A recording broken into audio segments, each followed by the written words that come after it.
Հնչական կոմիտեի նախագահի խոսքերի մեջ իրենք արդեն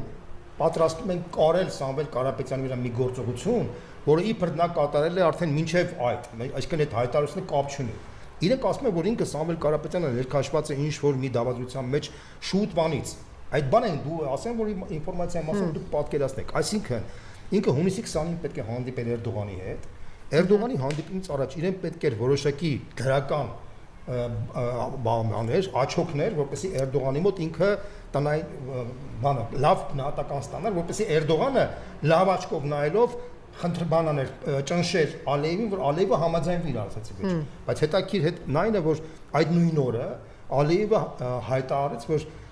ինքը Հայաստանին համարում է որպես ռազմական հանցագործ։ Այսինքն Ալիևը ճիշտ հակառակ տրենդով է շարունակում, Հայաստանին համարում է ռազմական հանցագործ եւ այլն, այստեղից որևէ արձագանք գոյություն չունի, ոչ մի արձագանք։